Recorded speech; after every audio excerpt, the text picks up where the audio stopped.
الحمد لله رب العالمين والعاقبة للمتقين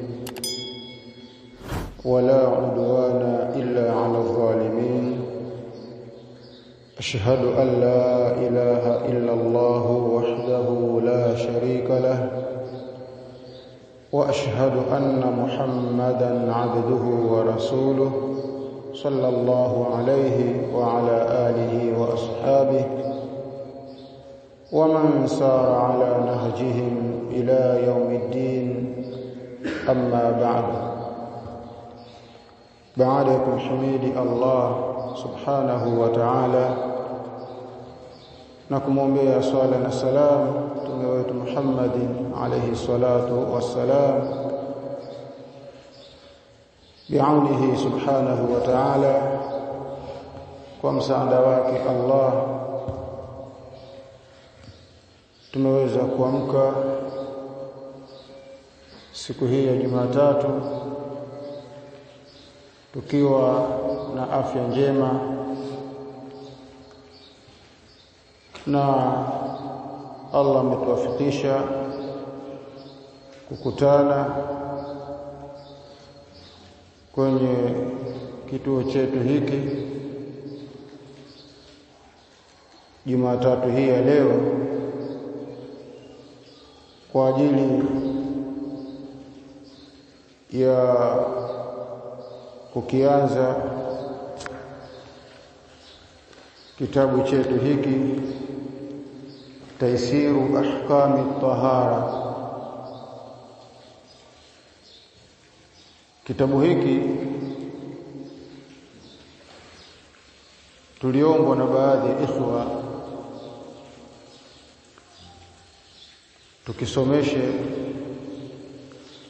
kwa sababu ya faida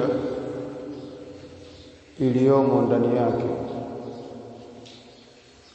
Kitabu cha fiqh lakini kina ziada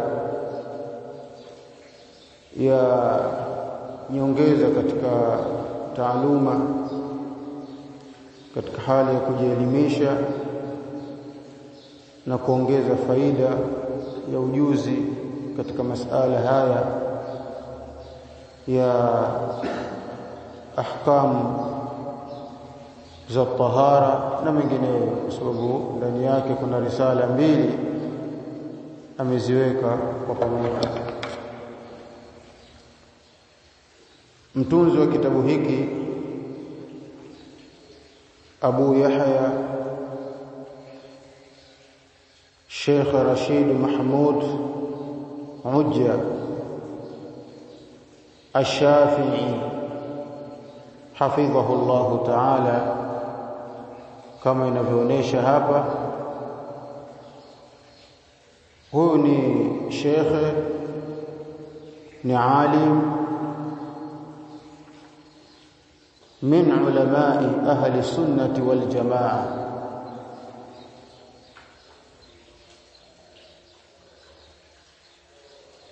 Ni shekhe katika mashekhe wa ahli sunnati wal jamaa wenye mlengo wa kisalafi. Bado yuko hai, anaishi. Taifa lake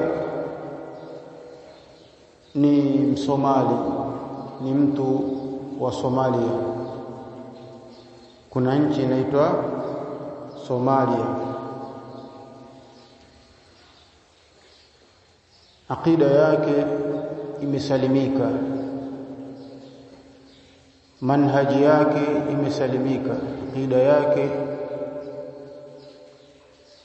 aqida ya salaf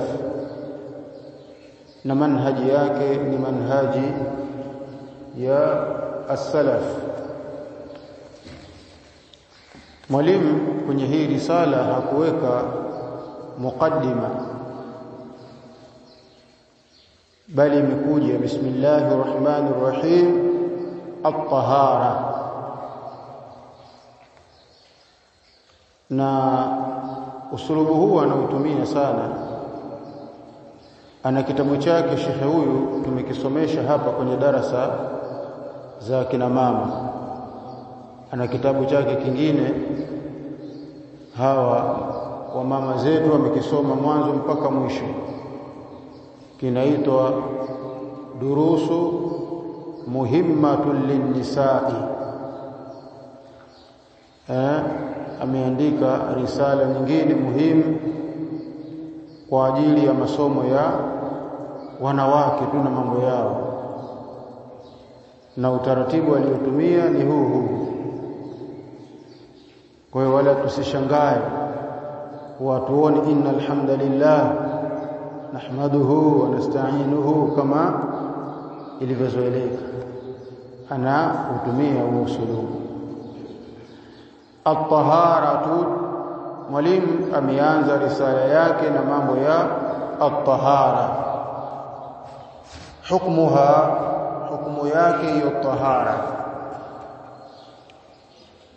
Anasema kihukmu at-tahara, at-taharatu wajibatun bil kitabi was sunnah. Tahara ni kule kujitaharisha. Hukumu ya kujitaharisha ikoje? Ni jambo la khiari au jambo la lazima au jambo la sunna au jambo la mubah au ni vipi?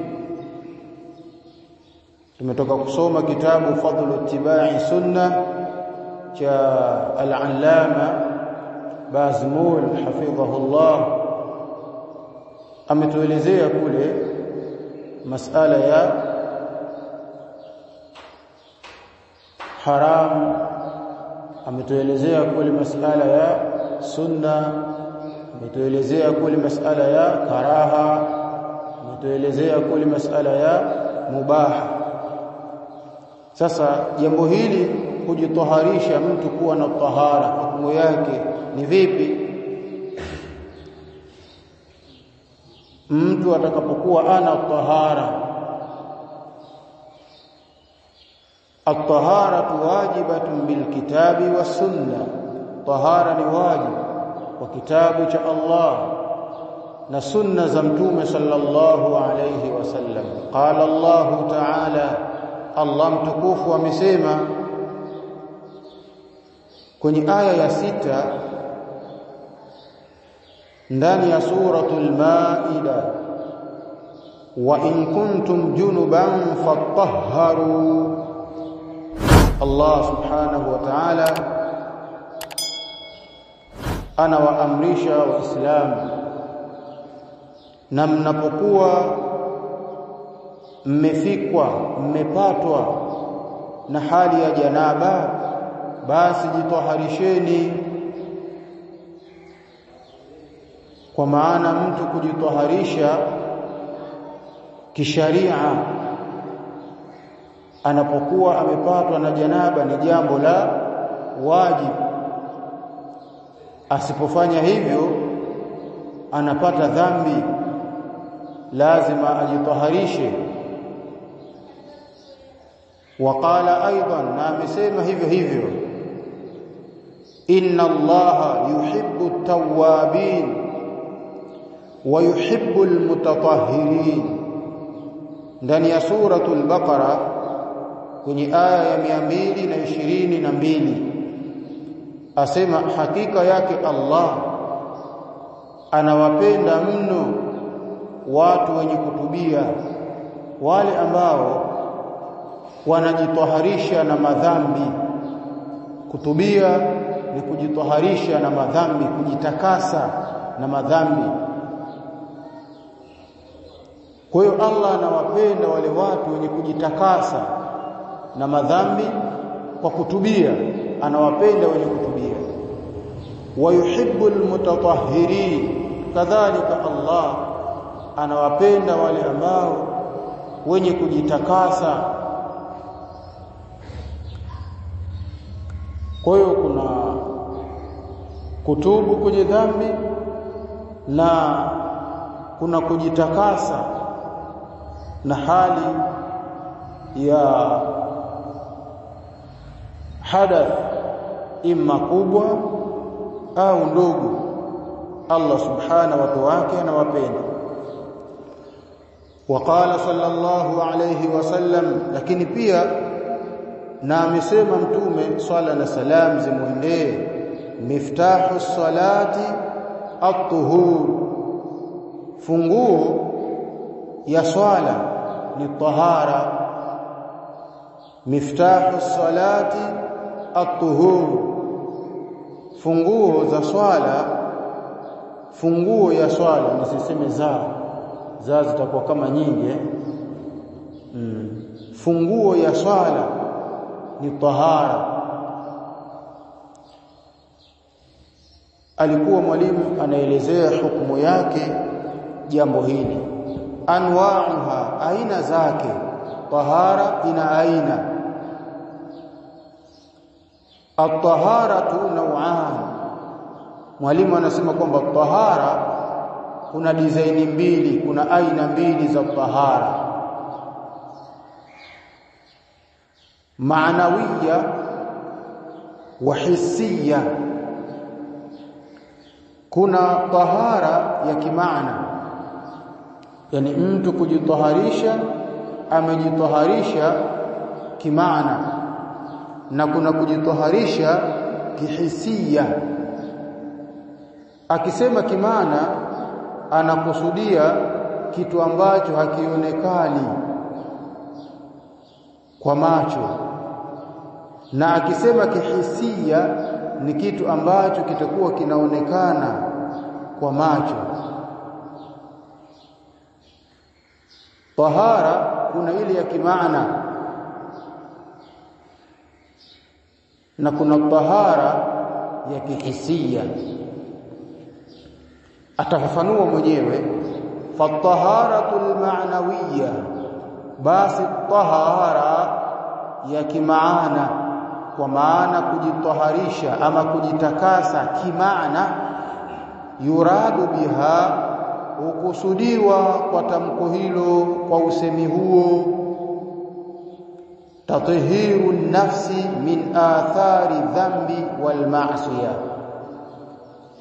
ni kuitakasa, kuitaharisha nafsi kutokana na athari za dhambi na maasi. Wadhalika bitaubati sadiqa, na hilo linapatikana kwa toba ya kweli au kwa kutubia utubiaji wa kweli, kama alivyotoa maelezo huko mwanzoni na kama alivyokuwa amezitanguliza hizi aya, inna Allaha yuhibbu tawwabina wa yuhibbu almutatahhirin. Kujengea hapo mwalimu ndipo alipokuja kusema fataharatul ma'nawiyya, basi tahara ya kimaana, yuradu biha, ukusudiwa hiyo, tatahiru nafsi, ni kuitakasa ama kuisafisha au kuitaharisha nafsi, min athari dhambi, kutokana na nini? Athari za dhambi, wal ma'siyah, na athari za maasi. Dhambi zinaichafua nafsi, maasi yanachafua nafsi. Sasa uchafukaji wake ndio unakuja kimaana, uone wewe kwa macho kwamba moyo wangu hivi umechafuka kwa dhambi hii niliyofanya, lakini ndio uhalisia uko hivyo. Ndio maana kwenye suratul mutaffifin imekuja ile kalla bal rana ala qulubihim ma kanu yaksibun. Allah subhanahu wa ta'ala anazungumzia nyoyo ni namna gani zinavyoweza kuchafuka. Imekuja athari inayotaja kwamba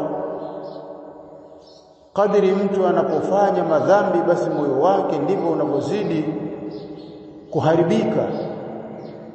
Unaharibika kidogo kidogo kwa kufanya dhambi moja unaongeza ya pili, au siku ya kwanza unaongeza ya pili, unatoka dhambi moja unaongeza ya tatu, au unatoka kwenye siku moja ya pili ya tatu. Yani kadri unavyoingia basi moyo ndivyo unavyoweza kuharibika.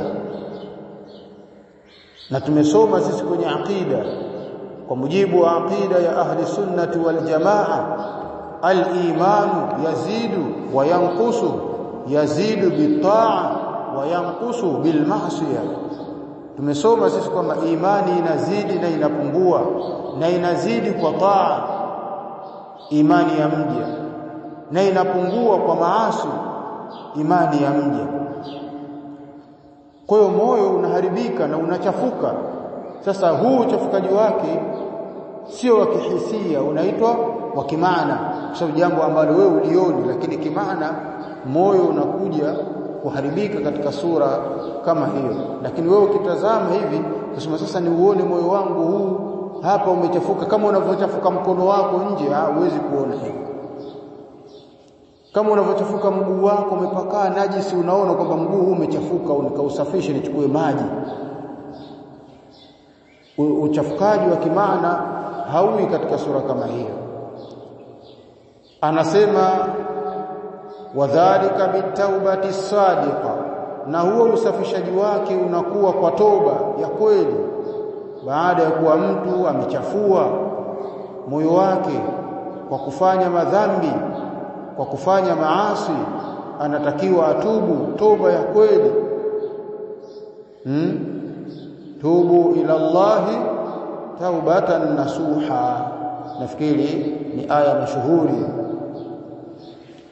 Wa tathhiri alqalbi min aqdhari shirki, katika vitu vinavyochafua ushirikina, shirki. Sasa moyo unatakiwa kutakaswa baada ya kuwa umeingia katika dhambi hiyo mbaya. Wa tathhiri alqalbi, na kutakasa moyo ama kusafisha moyo, min aqdhari shirki, kutokana na uchafu wa shirki, uchafu wa ushirikina, wa shaki, na uchafu wa shaka. Yani mtu katika moyo wake akawa hana yaqini, ujue moyo umeharibika, moyo umechafuka, hapo hauko safi. Yani mtu akawa na shaka juu ya Allah, akawa na shaka juu ya kiyama, akawa na shaka juu ya malipo ya Allah subhanahu wa ta'ala kwa waja wake siku ya kiyama. Jue moyo hapo umeharibika, moyo haujakuwa sawa, umechafuka. Na jambo la kuwa na shaka juu ya Allah ni jambo baya sana, ambalo linapelekea mtu kukosa yaqini, na ukikosa yaqini basi tayari ushakuwa una matatizo wewe kwenye dini. Dini inahitaji yaqini. Unapofanya amali ya Allah basi uwe na yaqini juu ya kulipwa, uwe na yaqini kuwa Allah tabaraka wa taala anaona juu ya hii amali yangu, na Allah tabaraka wa taala atanilipa hii amali yangu. Yaqini ikikosekana kwa mja akikosa yaqini, matendo yake yanakuwa ya kubahatisha, anashaka, sijui nitalipwa au silipwi.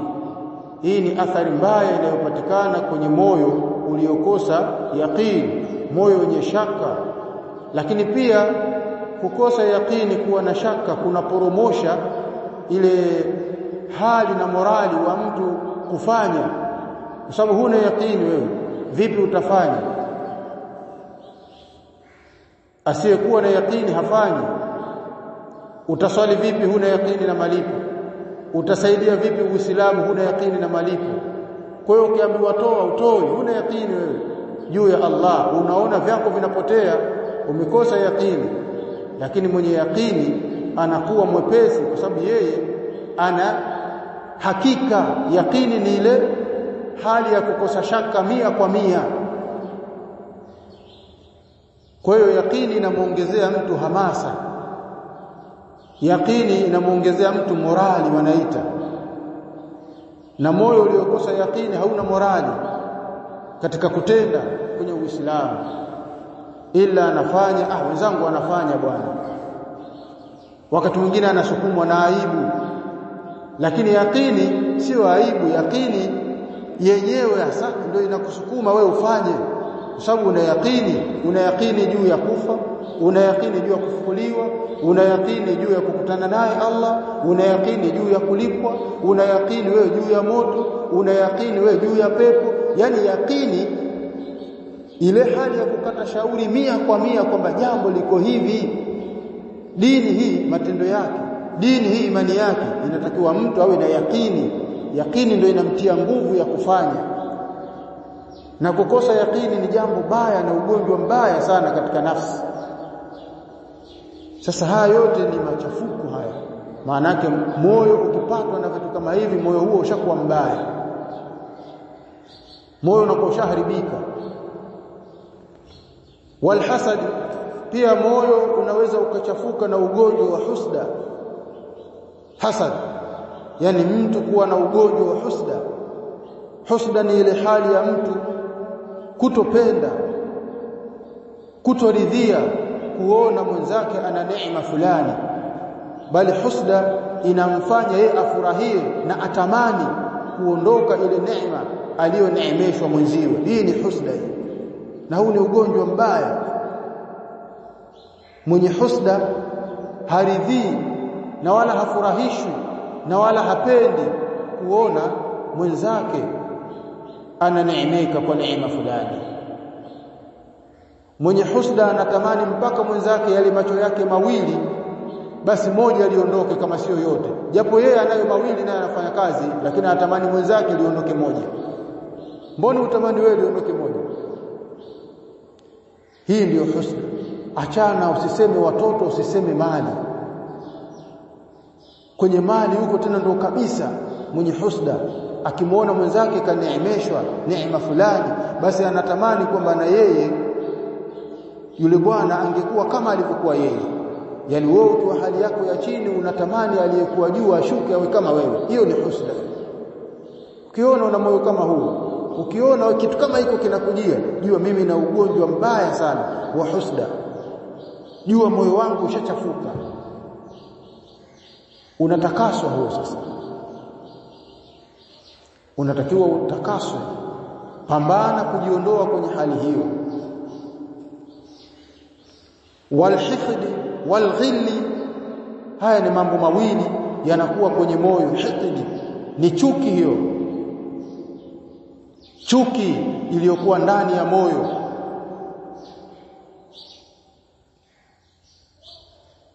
Walghilli wanasema na hiyo ni chuki iliyozidi, iliyojikita kwenye moyo, iko ndani kabisa.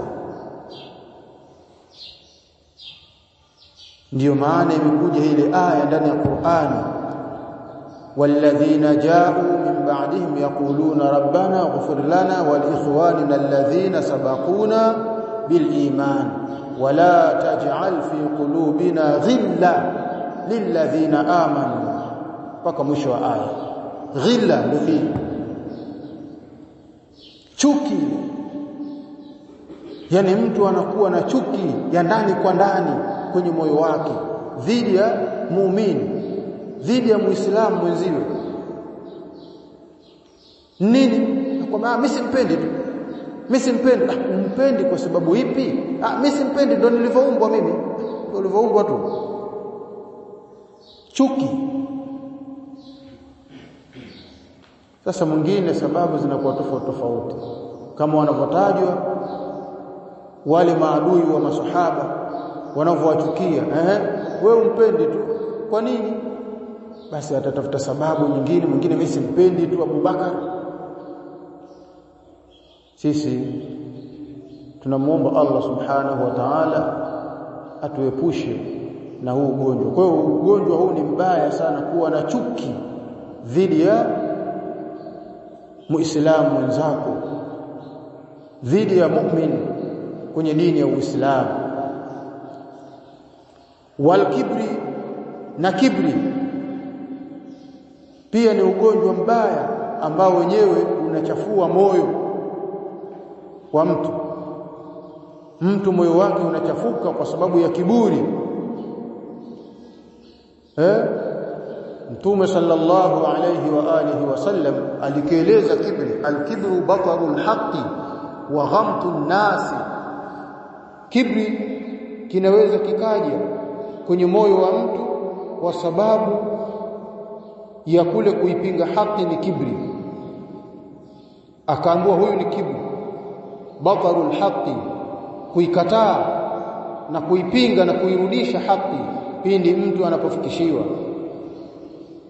Muislamu anapofikishiwa haki, imma katika upande wa nasaha, akamlenga mtu akakusudia kabisa kuja kukunasihi kwa ajili ya jambo fulani, basi muungwana anapokea nasaha. Tena nasaha muislamu anazipokea maadamu nasaha hizo ni za haki, hata kutoka kwa adui yake. Hata adui yako akikunasihi juu ya haki, basi wewe kuipokea, hiyo ndio nini? Atawadhu. Huo ndio unyenyekevu. Hata kama yule mtu umpendi, lakini kakufikishia haki, nasaha za haki, pokea.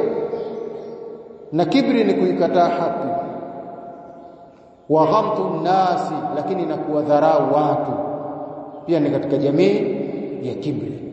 Kwa hiyo kunaweza kukawa katika moyo wa mtu kuna kiburi, kama sio cha dharau kwa watu, kiburi chake yeye yupo katika kupingana na haki. Akiambiwa hii ni haki, akubali, anakataa. Au yawezekana ikawa huko kakubali, lakini akawa anadharau kwa watu. Yote mawili yanatakiwa yaondoke kwenye moyo wa mtu, kwa maana asafishe yeye moyo wake. Akasema katika mambo pia yanayochafua moyo,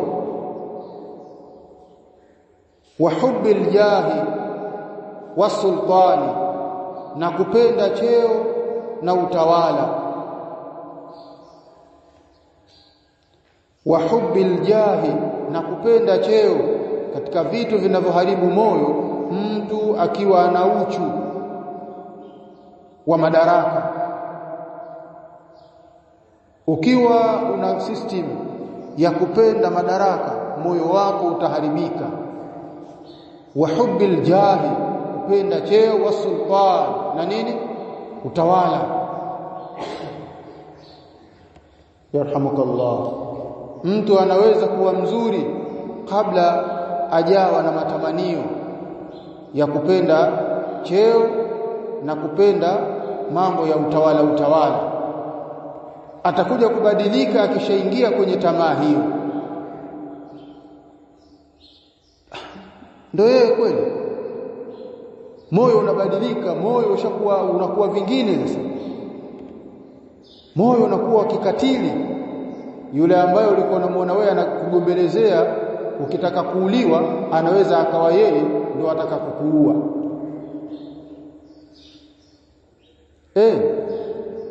Yani tusiwe na hizi tabia za kupenda sana vyeo na madaraka.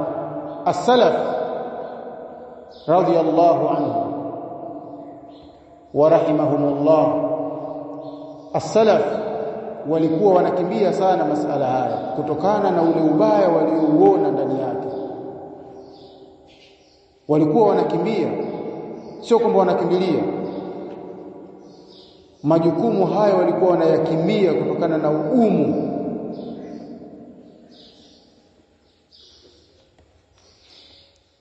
Anasema wala yakunu dhalika, na wala haliwi hilo. Wala yakunu dhalika, wala haliwi hilo. At-tathiru, la kufanya nini? La kutakasa huo moyo na kutoharisha. Illa bil ikhlasi, isipokuwa kwa nini? Kwa ikhlas. Yani mtu moyo wake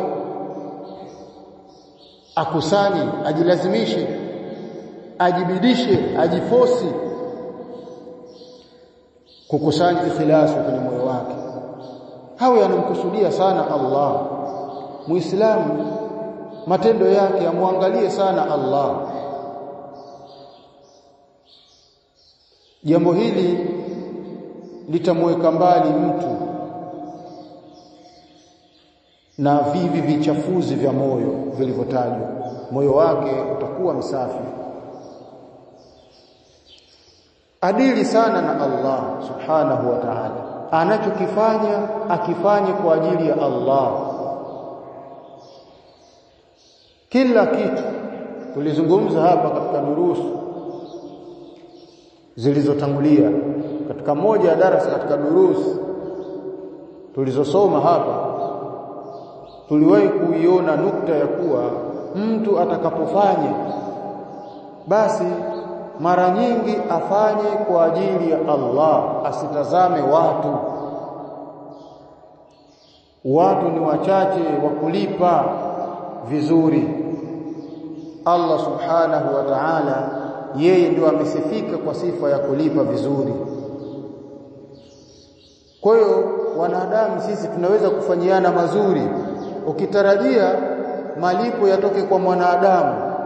Tuliona sisi kwamba utashindwa kuwafanyia wengine ihsani, utashindwa kuwasaidia watu, utakata tamaa wewe. Kumbe wanadamu ndio wapo kama hivi. Basi utaongea ile maneno ya mtaani, wa fadhlaka wa pundaka, si maneno haya si Kiarabu sijui nini, lakini yanazungumzwa na mimi nayasikia kwa nayanuku hivyo hivyo, wa fadhlaka wa pundaka, kama neno la Kiarabu hivi. Lakini sasa Kiarabu gani tunawafadhilaka wa pundaka? Lakini ni maneno wakiashiria kwa maneno haya kwamba yani huyu binadamu kumfadhili huyu ni tabu. Yani ukimfadhili yeye kama umemfadhili punda, au wengine wanakuambia afadhali umfadhili punda kuliko mwanadamu. Yani hana malipo mazuri, hana shukurani. Sasa dawa yake mtu kufanya matendo kwa ikhlasi, kumkusudia Allah tu. Unanipa mimi, mkusudie Allah. Unanisaidia mimi, wewe mkusudie Allah. Unamsaidia Salumu, Hasani, Ramadhani, sudi nani, wewe mkusudie Allah.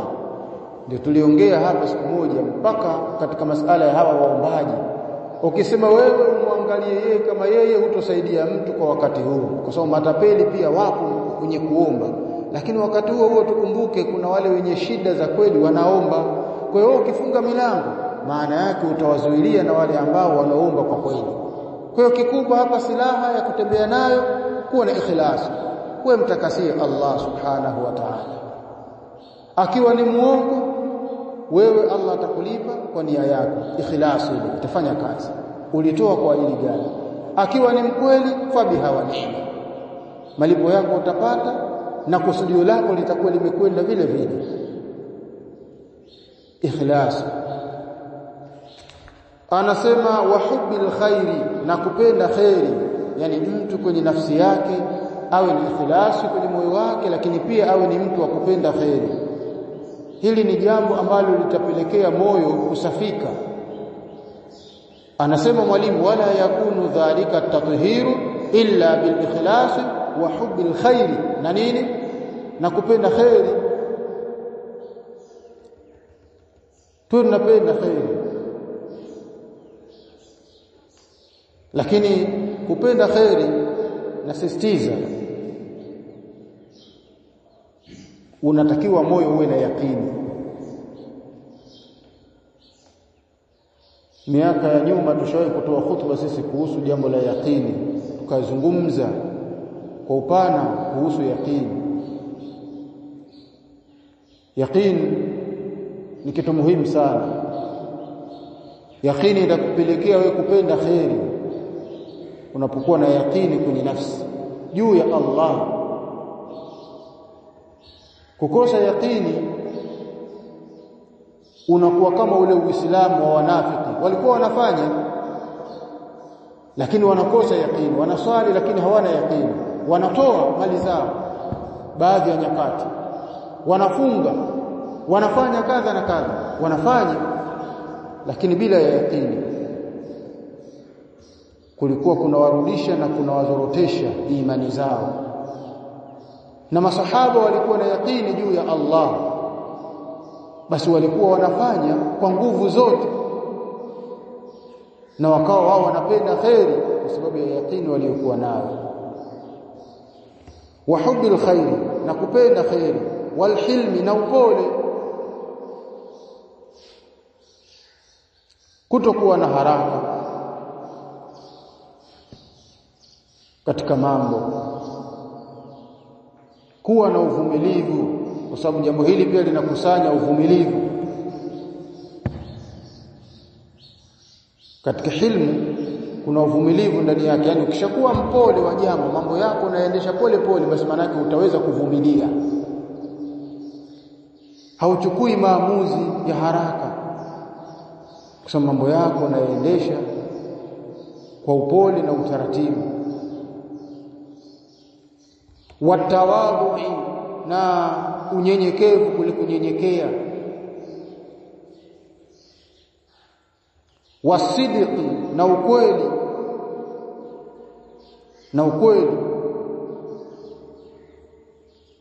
Mambo haya yakiwepo kwenye moyo wa mtu, moyo huo insha Allah biidhnillah utakuwa ni moyo msafi.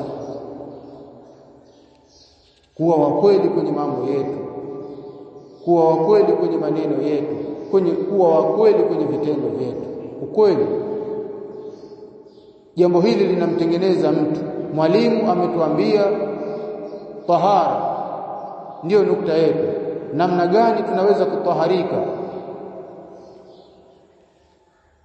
kimaana.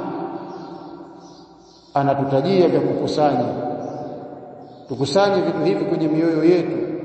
Mioyo yetu itakuwa mizuri, na mtu moyo wake ukiwa mzuri, ndiyo yeye mwenyewe mtu anaitwa kwamba huyu ni mzuri, kwa sababu ule moyo.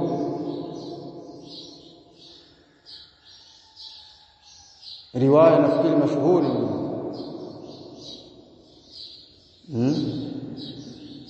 inna fil jasadi mudghah, naikumbuka vizuri kabisa.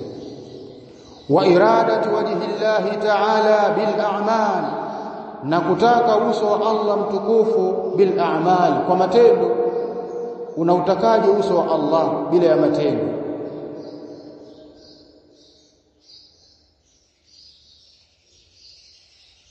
Kwa hiyo lazima liwepo jambo la kutaka uso wa Allah subhanahu wa ta'ala, kukusudia uso wake Allah subhanahu wa ta'ala kwa matendo. Matendo yetu tukusudie uso wa Allah subhanahu wa ta'ala. Hii ilikuwa ni tahara katika upande wa nini? Wa kimaana. Kisha mwalimu akasema amma taharatul hissiyya, amma tahara ya kihisia,